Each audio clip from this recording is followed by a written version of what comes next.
All right, we might as well get started. Everybody doing good today? Good deal. Well, we are on the home stretch. Um, Today we're going to talk about what's going to be on the final. A lot of it uh, are things that we've already discussed, obviously, all of it, because we covered everything for this intro course that I really wanted to get done. So we moved at a good pace, faster than I actually anticipated, which is going to work out good for you guys. And we'll talk about that toward the end of the class a little more. So today we're just going to do some review. I'm going to give you guys, kind of quiz you and let you guys tell me some answers. First though, I'm going to share my screen and we'll talk a little bit about what we have left. And then we'll get into the other.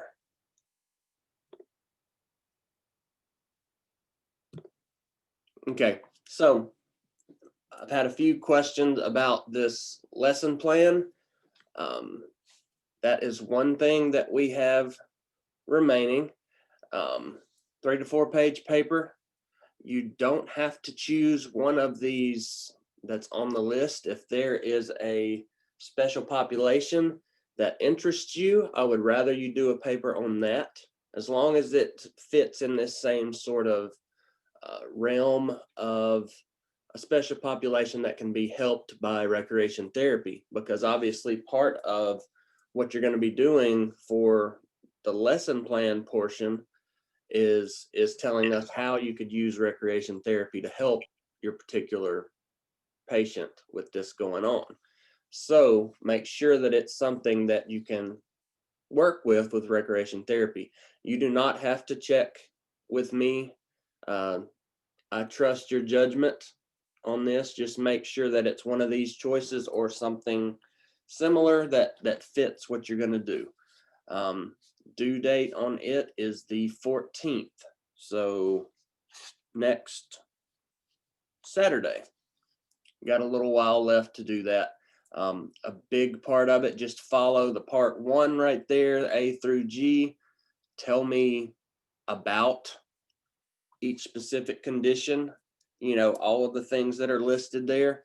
That's the majority of your paper. And then you're going to tell me how you would treat them using recreation therapy. What would be a good choice? What would they get out of it? How often should they do it? If they need any adaptations to help them participate, tell me about that. Let's see.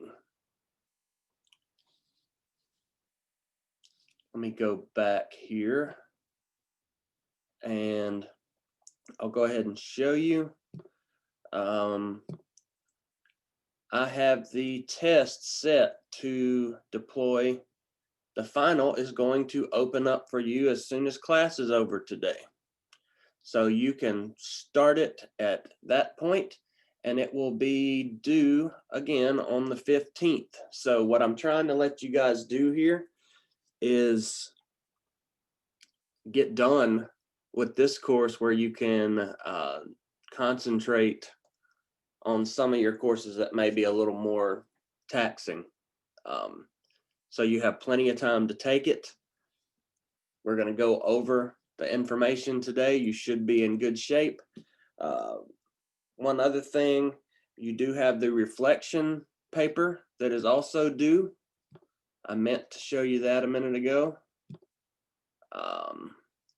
And all that is just a follow up on the leisure experience paper where you tell me whether or not you stuck with what you chose as your given leisure experience that you wanted to do this semester. Tell me whether you thought you were successful, whether or not you stuck with it. If you didn't stick with it, you're not going to lose points. Be honest with me. If you didn't, why didn't you? What benefits did you see if you did? Just 1 to 2 pages, no references needed there. This one is a simple, easy 50 points for you. So take advantage. Also, don't forget to go in and do that extra credit quiz. Even if you've got 100 in this course, please go in and just take the time to take that little quiz. it helps you and it helps me. We have a thing we have to do called Cycle B assessment. And that's part of why I put those all together where I can track the answers on those. So I need everyone to complete that extra credit quiz. It's easy and it's up to 20 points that you can get added to your grade. So just solidify what you have. So let's see. I think that's it for the reminders. And we'll get into, I'm going to start asking you guys some questions to help you prepare for this final. All right, it's No Shave November. Is anybody going to participate, guys? I am. I think I'm going to do it. Man, I'm going to participate with what I got. All right. Yeah, same. I'm going to try. And if I don't like it after November, I'm shaving it. I hope just the guys participate. Just saying. Let's go into talking about what we're going to have on the test. And I'll just ask you some questions to get you to thinking about what you're going to see. Let's see. What is the main law that protects people with disabilities from discrimination? Americans with Disabilities Act. Yep, ADA. That is, you need to know what ADA is. And the thing about this is I'm going to go over some things that may or may not be on the test, but I really want you, these are the things that I want you to take from this course moving forward that you can actually remember and hopefully use. Purposeful recreation. What was that all about? Very simple, actually. There is recreation, and then there is purposeful recreation. What's the difference?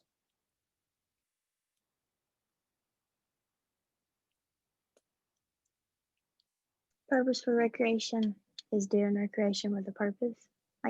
Yeah, I mean, it's very, very simple. It's exactly what it says. You are in the recreation therapy world, you are doing something that you have identified as a weakness or a need of your client or patient, and you're doing an activity that is addressing their need and is going to improve their situation. Just playing a game of pickup basketball, yeah, it's good for, maybe some cardiovascular health or something like that, or fun. But if it's not prescriptive, if it's not for a specific reason that you've identified, then it's not purposeful recreation. What are some of the components of exercise?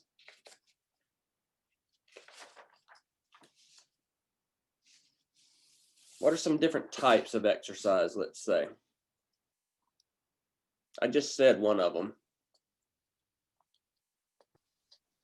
Cardiovascular training. Yep, that's one. Cardiovascular. What's something else that we can see and test? Strength and endurance. Yes. Also, you got flexibility is one as well. You can do like the sit and reach test, things like that to check that.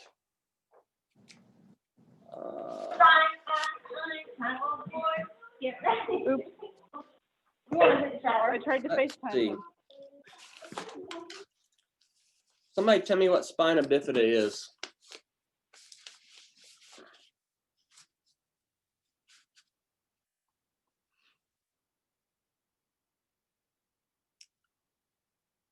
What's happening when someone has spina bifida, or what is not happening? There's a problem with the spinal cord being open or closed. Right. It doesn't close completely. That is what's happening when someone has a stroke.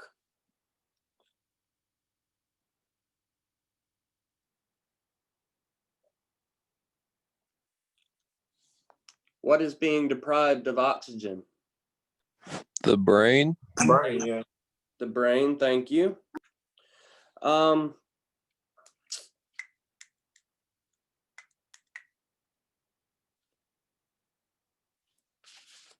Let's see here.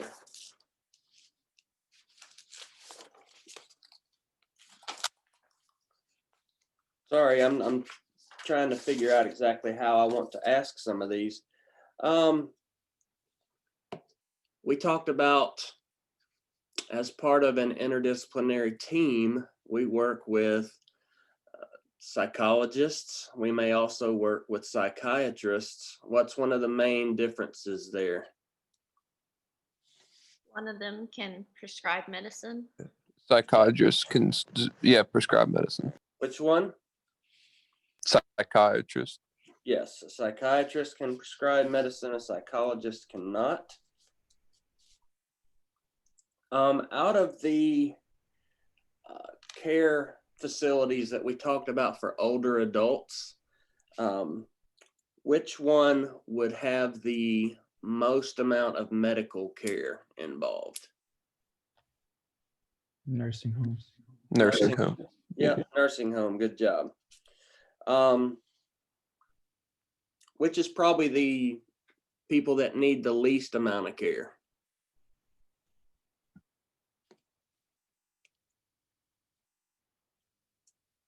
Adult day programs. Yep, adult day programs. This is people that, they still live at home. They come to these programs for the day. It gives their family or caregivers a chance to go to work, do their normal things. It also gives these individuals something to do with people that they have things in common with. They're with a group that's similar to themselves. What about assisted living facilities? What are those? What's going on there? It's kind of like an apartment. They can still live by themselves. Yep, they still can live by themselves. They probably, in a lot of cases, they just need a little help, maybe with transportation, maybe just someone to check in on them. Some situations, it's just a situation where the person wants to be located in a facility with other people like themselves. They may not need much help at all. They just have that social connection that is given. They have recreational activities that are offered. They have outings that are offered and things like that are nice for people in that age. If someone has hemiplegia, what is going on with them?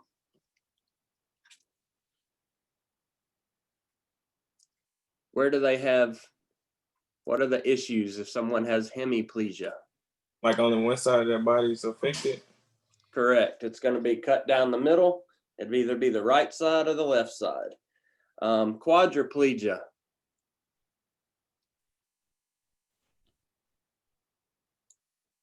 Quad stands for? Isn't that all of it? Yeah. All is affected? It's going to be all four limbs are going to be affected in someone who has quadriplegia. Usually what happened there is someone who had an issue with the spinal cord, fairly high, because usually you lose motor skills below the area of the damage or, where the issue occurred. So if someone's a quadriplegic, they usually have a neck issue going on. So if we've got hemiplegia and quadriplegia, what's left? Paraplegia. Paraplegia, and they still have the use of what? Arms. Their arms. Good. That is, usually, obviously, the issue that has happened to their spine has happened below the level of the arms, and that's why that happens. Anybody know what NRPA stands for?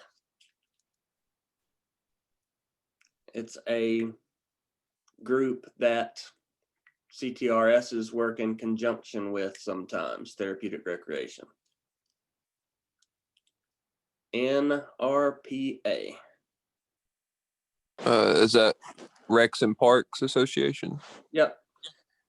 National Recreation and Park Association. Let's see. All right, if you have a patient who has a lot of spasticity, really tight muscles, we talked about a good thing to use with them is aquatic therapy, especially warm water aquatic therapy, because that's going to help do what?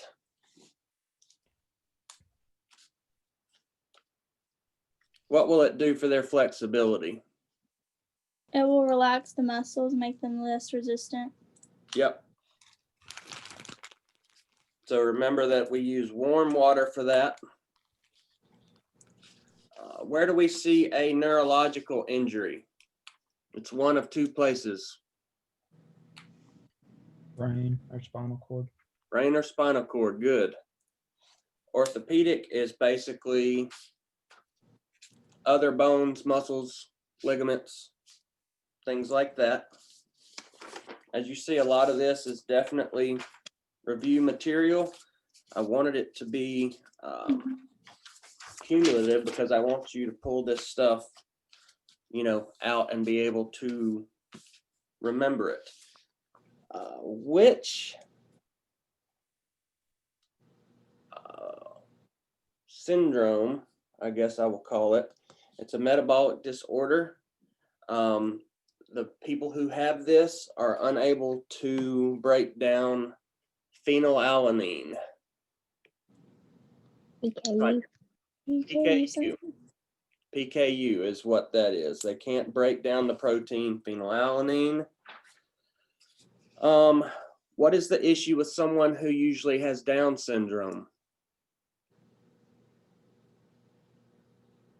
It's a developmental disability, but where is the problem usually found? Chromosome. Yes, chromosome. There's an extra chromosome that occurs during the cellular development.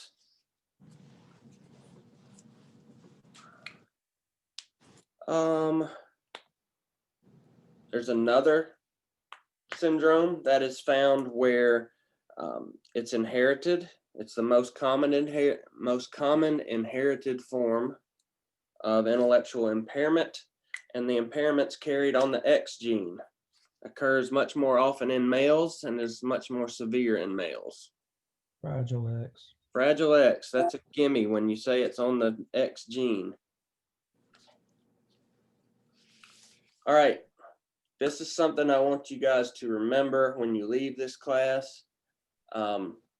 What is the acronym for the therapeutic recreation process? API. API, very good. Now tell me what each one stands for. Assessment, planning, intervention. Implementation. Intervention actually is accurate too, because that's what you're doing. Okay. And then Evaluation. evaluation. Remember that. That is something that you can use not just in recreation therapy, but in anything that you end up doing where you're trying to serve someone and help someone. You're going to have to do an assessment up front to see what needs to be done. Once you have that assessment, where you find out your patient's strengths, you find out their weaknesses, you find out their preferences, you find out what sort of medical conditions they may have, what sort of things you need to watch out for because of this. Once you have all that put together, then you're able to come up with a plan. So we're 2P now. And you're planning what you want to do with them based on what you found out in the assessment. So it just flows, assessment to planning. Once you get a plan together, which you actually want to involve your patient with while you're in the planning process, through the assessment, you're finding out what they want to do, what they like to do, what they don't like to do. If someone is deathly afraid of water, you probably don't want to incorporate aquatic therapy with a patient unless they tell you, hey, I want to get over my fear of water. And then that would be a great choice, that you could actually work with them. But once you have that plan put together that your client had input in forming, then you're going to implement it. That's when you, part of your planning, let me backtrack a little bit. You're going to make what two things that the therapeutic recreation is in a program plan for your patient. What are there? Not sure if I asked that very clearly. There's a big picture or something, and then there's small steps to get to there. Was that enough of a hint? Is it goals and objectives? That's it. Thank you. You jumped on it, and I was kind of all over the place right then. Part of your planning, you have to come up with goals and objectives in recreation therapy. That's what makes it purposeful recreation and a purposeful intervention, because you have goals and objectives, and the goals are the big picture. They're usually short, improve Hope's ability to walk. Now you're going to break that down into objectives, like we'll walk the length of the hall twice daily for 3 weeks. That would be an objective. You would have other objectives that would help her to reach the goal of improving her walking. And those objectives are going to be things that are measurable, that you can actually put a check mark by and say, yes, they did that, or no, they did not. That's the purpose of those. That is all part of the planning phase. So the intervention is when you are implementing the implementation is where you are actually using those goals and objectives. You put those into place and are doing those things that you've named. At the end, you want to do an evaluation and see whether or not your intervention worked with your patients.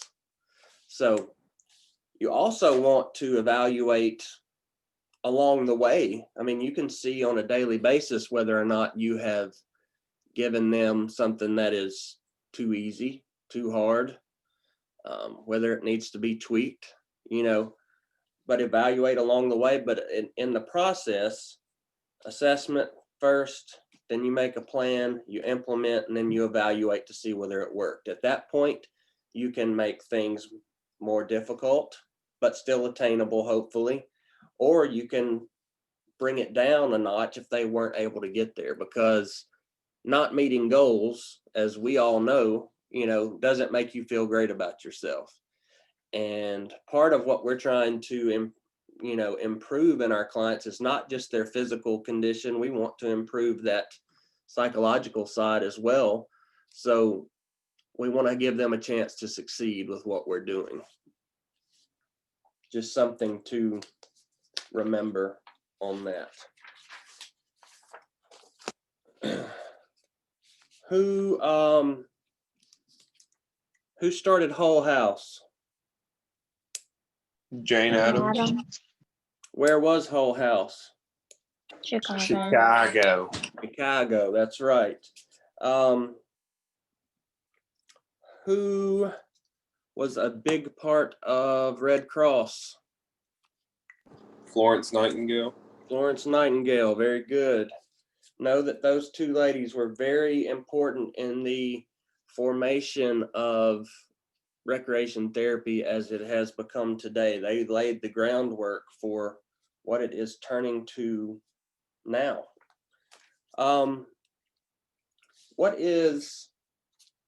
Somebody give me a good answer of least restrictive environment.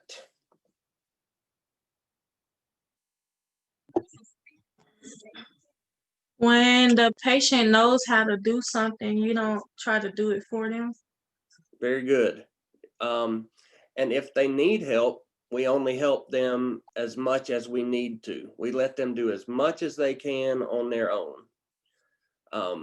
You know, we don't do things to speed up the process for our convenience, because sometimes that's something that you will see in the field that, you know, sometimes it would be quicker for us to, I don't know, help them get their shoes on because we're all trying to get gone for a trip or something.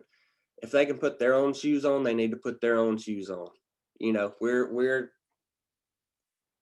not empowering them if we're doing things for them that they can do on their own. So least restrictive environment is very important. It's one of the main things that you want to make sure is happening with, you know, recreation therapy services. Let's see here.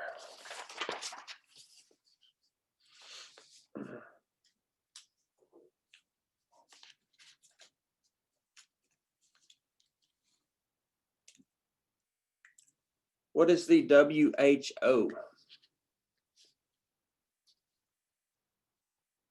It's kind of like the CDC. The World Health Organization. Thank you. Very good. World Health Organization. Need to know what that's all about, what its purpose is.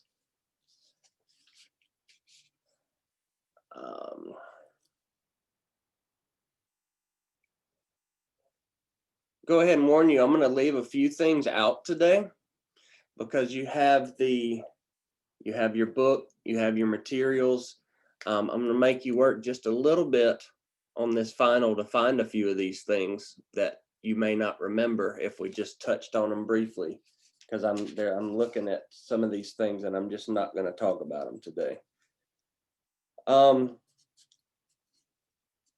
Why do we study the history of therapeutic recreation or the history of anything that we're going to be doing? So you So can we learn can from your past mistakes. Yep, you can learn from the past mistakes. You can not do things that have been shown to be ineffective.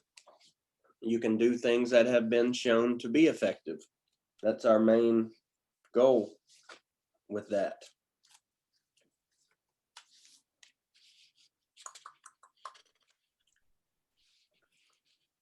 Something I don't think we touched on. This is one of those things that I was going to tell you about. I'll go ahead and just let you research this on your own. Has anybody heard of Piaget? Piaget. He had a theory where he talked about the stages of playful behavior. There is a question on the exam that is about Piaget's 3 stages of playful behavior. So know that. Know the difference between leisure behaviors and achievement behaviors. That's something else that you will find.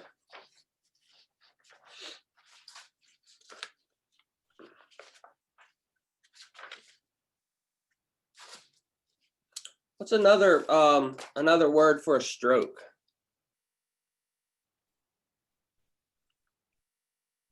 Ischemic attack. I don't know how to say it. Well, that's a TIA. Yeah, that is a kind of like a mini stroke. So yes, that's correct. They're also known as cerebral vascular accidents. You realize that cerebral is talking about the brain and vascular is talking about our veins, arteries. So there was an accident there that cut off blood flow, because that's our vascular system is where the blood is that goes to the brain. So cerebral vascular accidents are strokes. What's another name for a heart attack? Myocardial infarction.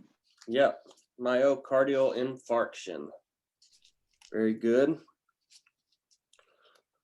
We talked about criteria that are used for identifying recreation as being actually therapeutic. Do you guys remember what those are?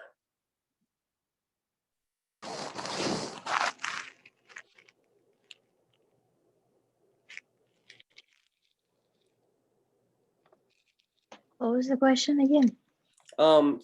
There are specific criteria that are used to identify recreation as being therapeutic. What are those? What are the two criteria that have to be there for it to be therapeutic recreation? Purposeful and Grounded in recreation. Yeah, it has to be grounded in leisure or recreation. And what was the other? Purposeful. There you go. It's got to be purposeful as well.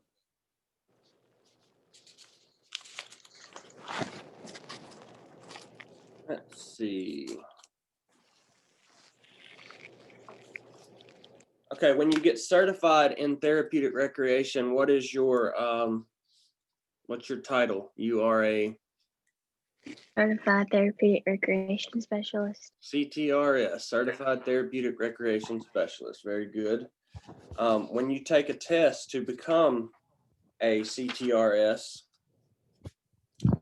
who gives that and oversees that test that we take that test from? NCTRS. NCTRC, the Sorry. National Council for Therapeutic Recreation Certification.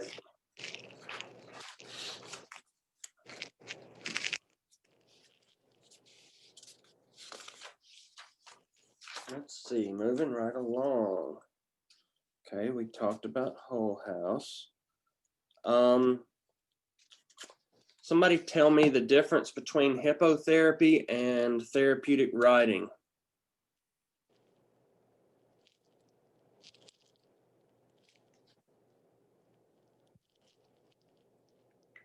Hippotherapy is like to imitate walking to help your hips, and then therapeutic riding is like for fun, I guess.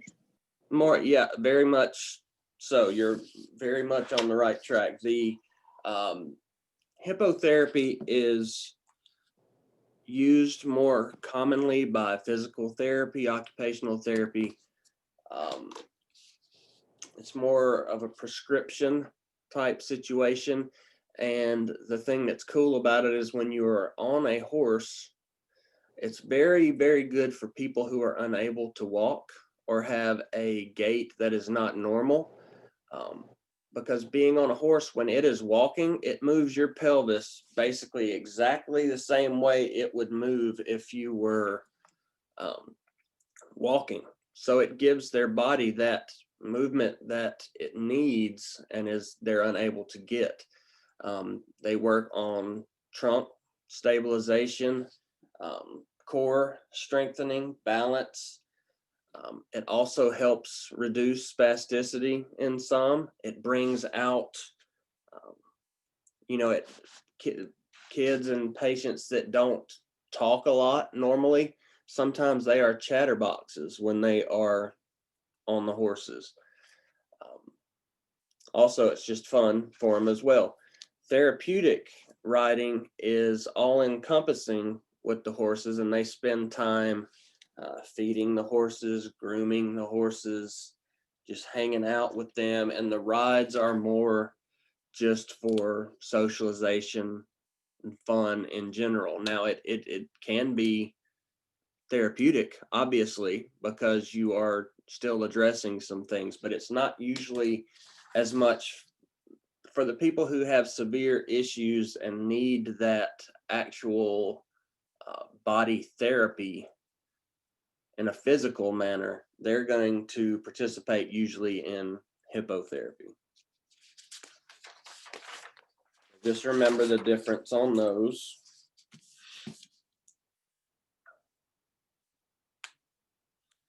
What kind of places can a recreation therapist work?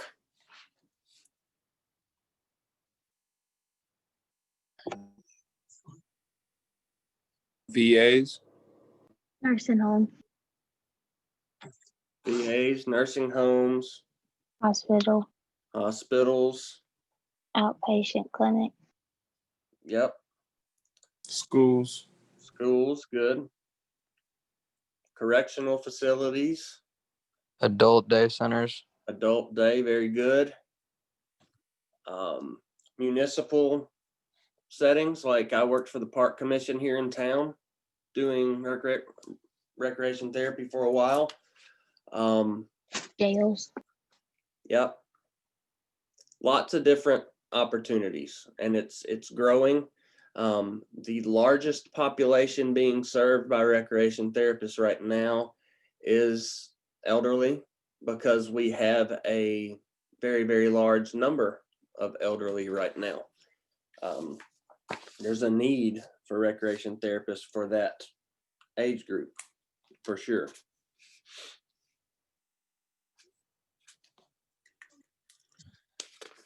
What is an IPP? You down with IPP? Sorry, I shouldn't have gone there. Individual program plan. There you go. Individual program plan. What is found in the individual program plan?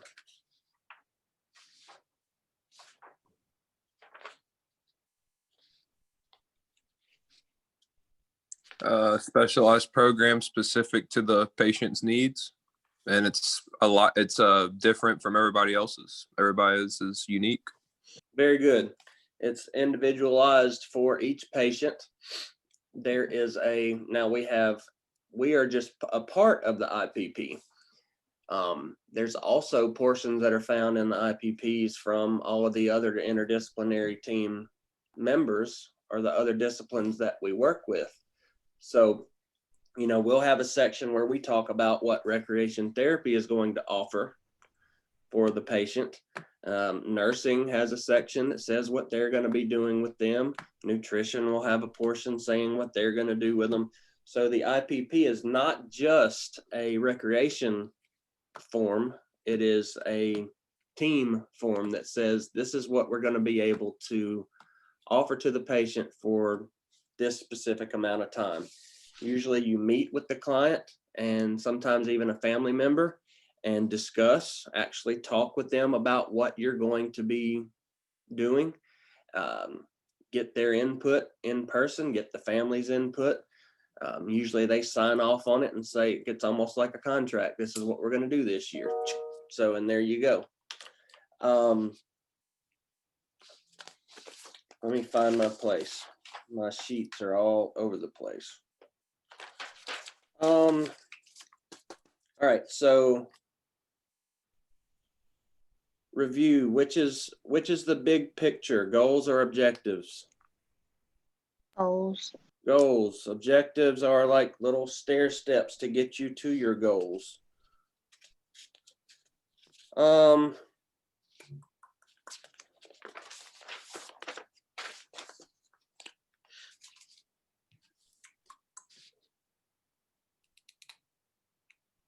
Wow, this test is going to be so easy, y'all. Y'all are going to kill it like you did the last one. That's okay. Y'all had a hard enough semester, I think,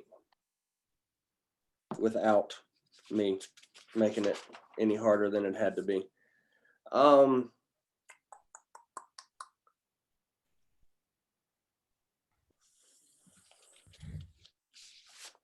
Nope. Okay, do y'all remember the chapter where we talked about all the different other disciplines that we could work with, like athletic trainers, physical therapists, psychiatrists, psychologists, dietitians? There was one chapter that we covered that had all of those. And, I asked it in a matching sort of form before.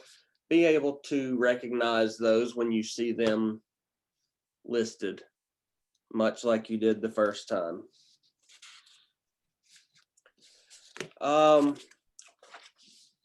What do you see in someone who has bulimia? They're usually around a normal weight range. They Good point. don't eat, and then they do eat, and then they throw it up. Yeah, you'll see binging and purging most of the time in that particular group. The main thing of note, the difference between anorexia and bulimia, because anorexia, sometimes they do the same thing with binging and purging. They're more likely to not eat, but in anorexia, you're going to see usually a very drastic amount of weight loss, or they're going to be far below the average weight. You can kind of, it's not always the case, and you don't want to be judgy, but you can kind of look at someone almost and tell if they are truly anorexic. Not always. Sometimes people are just thin or may have something else going on. So that's why I say we don't want to be judgy. But when you see someone extremely stick thin, there's a good chance that that may be what they're going through. In bulimia, you're not going to see that.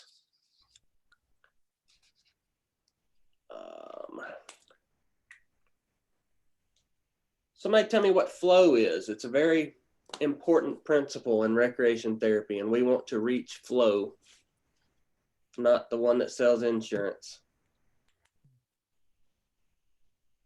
That's like when a person is focused while they're doing the recreational activity.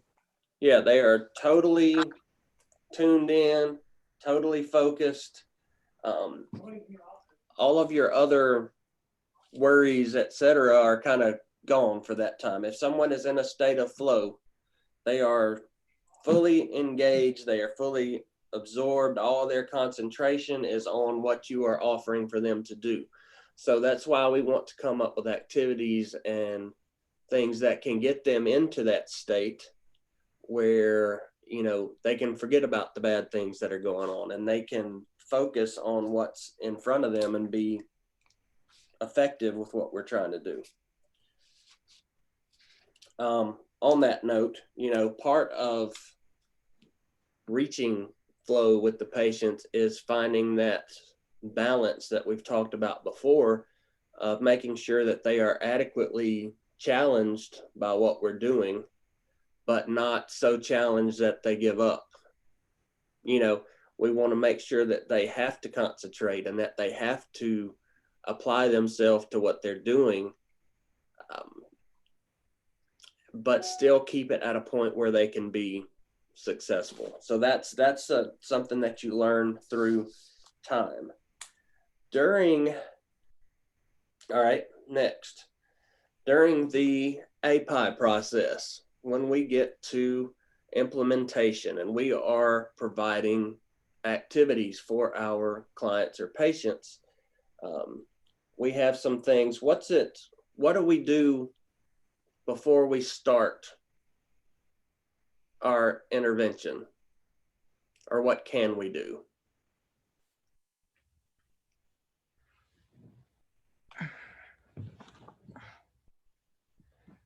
You have to look at their history, like. That's important, absolutely. I didn't ask this clearly enough. That is a good answer, though. You do have to know that, because otherwise you could put them at risk when they shouldn't be.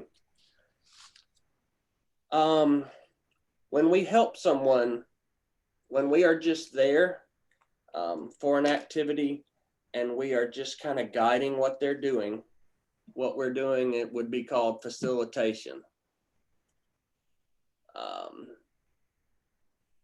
Also, when we are giving directives throughout what is going on, we're leading. Did that get anybody on the track of where I was trying to go?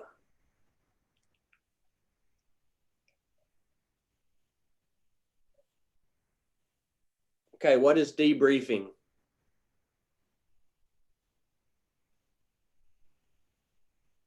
You have to let them know what's going on, like what you're doing. Yeah, that would be briefing. Briefing happens when you're going to do your activities. There's something called briefing that we do, and you're not having to tell them what they're going to get out of the activity or anything like that. You're just saying, all right, today we're going to do this activity. This is how it's going to work. You're going to go first. I don't want you to throw the ball over this way. We're going to, you're telling them the rules. You're telling them how the activity is going to work. That is briefing. And a lot of times it's a good thing to not really tell them up front why they're doing what they're doing. Let them be wondering, why are we doing this? once you lead the activity, you've briefed them, then you're going to lead, you're going to facilitate to make sure things are going to happen the way they should. At the end, then you're going to, since we did briefing at the first, then what are we going to do? Debrief. Debrief. Boom. Okay. So with debriefing, what you're going to do at that point, you got 3 questions that kind of you can hit them with. Does anybody remember this? I don't. What? So what? Now what? As a way to think of it. What did we do? Okay. So what is like, why did we do it? Now what? How does this relate moving forward? How can this help you? Or how can this relate to what you're going through? And how did this, it can be in a way where you're asking them, okay, how do you feel after doing this? Do you feel out of breath? Do you feel like you were challenged? Did this give you something that you would like to do when you leave the substance abuse facility and instead of doing drugs? Hopefully so. But debriefing is telling them, this is what we did. This is why we did it. You want there to be kind of a lesson at the end of what you're doing. That's a good thing to use, is to kind of not tell them really why up front, and then during the debriefing, put it all together and tell them why you did what you did. That's something that I always liked to do, especially if it was a new activity that they weren't familiar with. I liked to not just spell it out for them like that. Okay, we talked about, all right, somebody tell me about autism.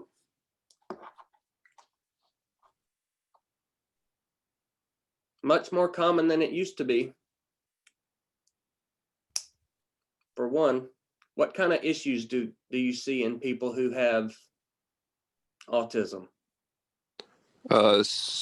They lack social skills, but they can also be very smart at the same time. Very true. It's more common in males, right? Yes. Are they, how do they feel about eye contact? They can't. They can't stand it. What else? They don't like when their stuff's rearranged, or correct? Something like Yes, that. they don't Yeah. like it when things are changed, period. We used to have a guy at the regional center that he knew his schedule. He knew that he had aquatics with me on Mondays and Wednesdays at 1:30. And God forbid the heater went out on the pool, or I was gone one day or something like that. If he didn't get to come to aquatics that afternoon, his teacher and classmates and everyone in the building was going to have a long day. And he was nonverbal, so he couldn't say, I'm not getting to go swimming. I am pissed off. That's why I'm throwing chairs across the room.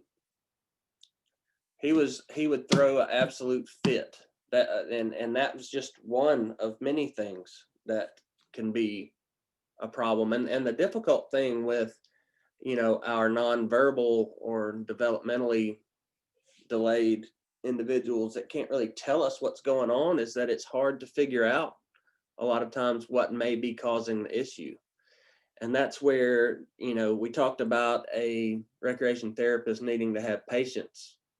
Anyone who works with that particular population especially needs to have patience, because sometimes it takes that to figure out what's going on. Let's see.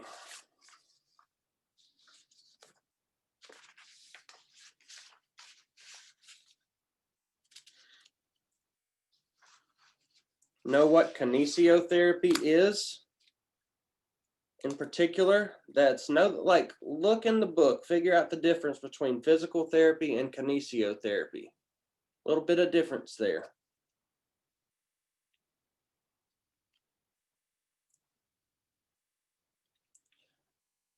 I'll tell you kind of what's going on in physical therapy. They're working to get you, for lack of a better way to put it, they're looking to get you well enough, stable enough to participate in kinesiotherapy, if that makes sense. It's the same sort of thing. You're still doing physical exercises and things like that that are going to help the patient's physical condition, but physical therapy is probably going to have to step in first to get them well enough to participate in kinesiotherapy. That was just something that we talked about. Okay, the fun word, we used it the whole semester. What is a therapeutic recreation? What is the tool we used called? And the tool, I say that's going to be the activity. What's it called? A treatment. Modality. Modality, thank you. Man, I was going to flip my computer over if somebody didn't say that one. So thank you. I got an expensive computer in here that I would have gotten in trouble for that. Sometimes when we're working with our clients, we have to make some changes to help them be able to be successful. What's that? Is it accommodations? Well, yes, we do have to make accommodations. Absolutely. We have to, like, say, Special Olympic basketball. If we have someone who is in a wheelchair, and they are, most of them can't shoot a ball into a regulation 10-foot goal. If they have cerebral palsy, I promise you they can't shoot up into a regulation 10-foot goal. But you still want them to be able to participate. You still want them to be successful. So they may shoot the basketball into a, one of those gray garbage cans. And my goodness, that seems easy for me and you to just drop a ball in there. It's a little more work for them. And they get just as excited when they see that ball go in there as someone does when they shoot it in the 10-foot goal. What is happening there is an activity modification is what we're doing. We're modifying the activity that's being done to make it where they can be successful. So know what activity modification is. If you're going to do an activity modification, first you have to do an activity analysis where you're figuring out, what skills have to be there for, say, someone to shoot a ball into a 10-foot goal. Is my client able to hold a ball? Is my client able to throw a ball that high? Does my client have the cognitive skills, or can they even turn their head up high enough to see the goal to shoot up there? That sometimes may be an issue. You break that down, the activity, into parts, and then you see whether or not you need to do modification. Mr. Brasher, Yes. if the client cannot hold the ball, what modifications would you make? You would really, really have to help them. It would probably be a situation where, it would be hand over hand assistance, probably, where you're actually have someone literally helping them hold that ball. You may have them like by the outside of their hands, helping them to squeeze it. And you would be surprised at how excited some of them will get because they really have never done that before, But yes, that's a very good question. Sometimes it has to be, there are very much different levels of assistance when you're looking at this, least restrictive environment and helping only as much as we have to. Sometimes we have to help almost the whole way, and we still are going to cheer for them, and we're still going to, yay, good shot, because you want everybody to participate. I'm thinking about the situation like that because some of the, we do Special Olympic bowling. I wish we could have had that and y'all could have gone to that. It's so fun. we have a ramp. I don't know if you've ever seen the little ramp. It looks like a little miniature ski slope almost, and you can put it in the bowling alley and basically just line it up toward the pins and and I could walk up, set the bowling ball on it, and all someone would have to do who is, severely physically limited to bowl would be for them to walk up or ride up or whatever and just touch that ball enough to make it start down the slope. And then they get to watch and see what they did by pushing that ball down that ramp. They didn't have to hold the ball. They didn't have to, lean back and throw it. They didn't have to walk up. They didn't have to do anything. All they have to do is say, okay, it's aimed where I want it to be, and give it a push. And almost any client would be able to do that much, and they're still able to participate in a game that they would never be able to participate in without that activity modification. So very important thing that is put in to serve the ones who need that help. When does evaluation happen in the therapeutic recreation process?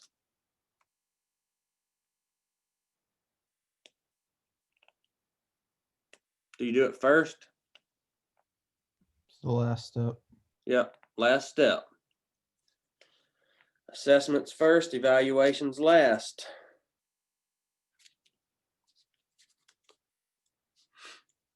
What are some different ways that we can assess our clients when we're first meeting them when they come in?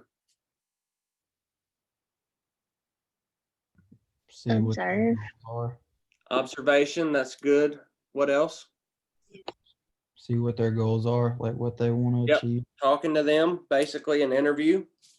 Not necessarily a formal interview. You may have the same questions that you ask everybody, for your assessment, but you want to do it in a personal way because you want to build that rapport with your client where they're going to trust you, where they're going to want to buy into what you're offering for them to do. So make sure that if you are doing an assessment and you're asking everyone the same question, that it's not just like a robot. Okay, what do you like to do in your free time? And writing it down. You want to make sure that they feel like you're paying attention to them, like you really want to know, because you do. If you want to do a good job, then you really want to know that. So you've got interviewing, you've got existing documentation. When they come in, they're going to have to fill out paperwork usually. That is helpful for sure, because you can go over existing paperwork and learn a lot. And that's the good thing about how interdisciplinary teams share their information like that. You may need to look at the nursing section to see what medications they're on, things like that. What is someone suffering from? No, here you go. There's a couple different anxiety disorders. What are they? Social. Bipolar. Obsessive compulsive disorder. Dang it. Is one PTSD? Okay, I'm scared to go in the store. Panic attack, agoraphobia. What is that called? I think someone might have said it. Agoraphobia. Agoraphobia, that's one of them. That is a type of anxiety disorders. That's usually where someone is scared of a specific place or of a specific situation. People who suffer very, very much from agoraphobia are the ones that end up being hermits, and they're at home all the time. They're scared to go out of their house. That's how bad agoraphobia can be. The second type of anxiety disorder is panic attacks. Now, we did talk about bipolar. Also, that's more in the mental spectrum. It's not categorized under anxiety. Did we talk about delusions and hallucinations? Sometimes I can't remember which class is which. Yes, we did.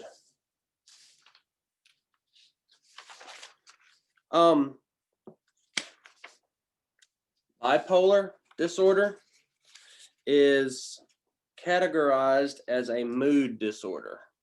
Okay, it's not an anxiety disorder. That falls under a mood disorder.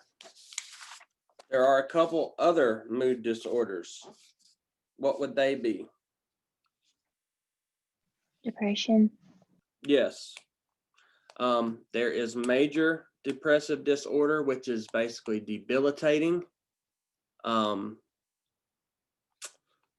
it kind of comes and goes. But when your depression is there, it is very, very strong. What is the second type of depression that we talked about? Dysthymia. Dysthymia. What's the difference there? Do you remember? It's more persistent, but it's less intense, Yep. less debilitating. There, you don't have as much time off from it, but it doesn't get you so down that you can't function, basically. Something I'm not going to go over, but you will be tested on a little bit is we talked about the framework for delivery of services in recreation therapy. There were some different models that we talked about: the leisure ability model, information processing model, the health protection and health promotion model, recreation service model. Remember to just find those models. You'll be asked something along the line about those.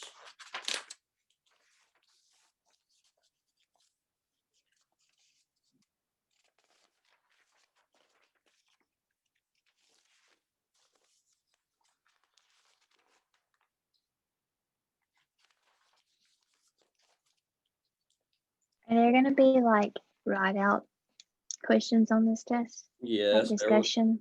there will be. It's going to be much like your other one. Your other tests have been. And when I say that, I mean that in more than one way. You'll recognize a few of the questions, I'll put it that way. And that's not a case of me wanting it to be easy. That's because the ones that I've got on there, again, I truly want you to remember this when you come out of the class. That's why.